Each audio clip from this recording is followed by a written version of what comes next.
মাননীয় প্রধানমন্ত্রী প্রথম সফরে গেলেন, মালয়েশিয়াতে কি হয়েছে, চীনে কি হয়েছে, তথ্য সবার কাছে আছে। মানে যে জিনিসটা সবচেয়ে জরুরি সেটা হলো বাংলাদেশ তার কোঅপারেশন বাড়াচ্ছে। মালয়েশিয়ার সাথে হয়েছে এবং চীন সফরে চীনের প্রেসিডেন্টের সাথে বসেছেন এবং আপনারা খেয়াল করেছেন যে অনেকগুলো প্রস্তাব এসছে। এগুলো এখনও যে খুবই কনক্রিট হয়ে গেছে তা না, কিন্তু দুই দেশ দুই ক্ষেত্রেই, মালয়েশিয়া এবং চায়না দুই ক্ষেত্রেই বাংলাদেশ সরকার এবং ওই দুইটা সরকার তারা একসাথে কাজ করবে, তারা সহযোগিতার সম্পর্ক আরও বৃদ্ধি করবে এবং Bangladesh independently, which is very important, তার ফরেন পলিসি ঠিক করবে। সে প্রত্যেকটা দেশের সাথে তার স্বার্থ অক্ষুণ্ণ রেখে এনগেজ করবে, এই বার্তাটা স্পষ্ট হয়েছে।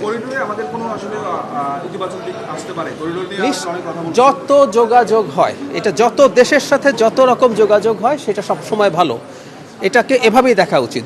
এটা মাত্র প্রাথমিক পর্যায়ে আছে। যদি করিডোরটা ফাইনালি হয়, আমরা যদি সড়ক পথে কানেক্টেড হতে পারি, আপনি খেয়াল করবেন ইউরোপ এভাবে কানেক্টেড হয়ে গেছে। তো একইভাবে আমরা যত দিকে যত রকমভাবে আমাদের এই ধরনের কানেক্টেড হওয়ার প্রকল্প কিন্তু আরও নানানভাবে ছিল। আমরা BBIN এর কথা জানি, ঠিক একইভাবে এটাও যদি হয় এটা নিশ্চয়ই পজিটিভ কিছু হবে। এবং এটা মাত্র প্রাথমিক অবস্থা, এটা সমীক্ষা হবে, এটা কি করলে এটা ইকোনমিকলি ভায়াবল হবে সেই বিবেচনা চলবে। এবং আমি আবারও বলছি, ইন জেনারেল যে কোনো ধরনের কানেক্টিভিটি যদি আমাদের দেশের স্বার্থ রক্ষা করে করা যায় সেটা পজিটিভ।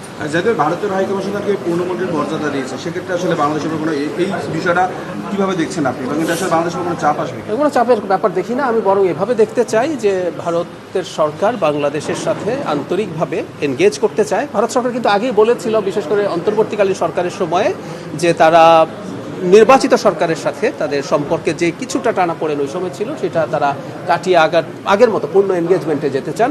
সেটারই একটা বহিঃপ্রকাশ বলে আমি মনে করি এবং এটাকে পজিটিভলি দেখি। যিনি আবার শুধু পূর্ণাঙ্গ মন্ত্রী এভাবেও না, তিনি আসলে ওনাদের ফরেন ক্যাডারের, উনি একজন পলিটিক্যাল মানুষ, উনি কেন্দ্রীয় মন্ত্রী ছিলেন।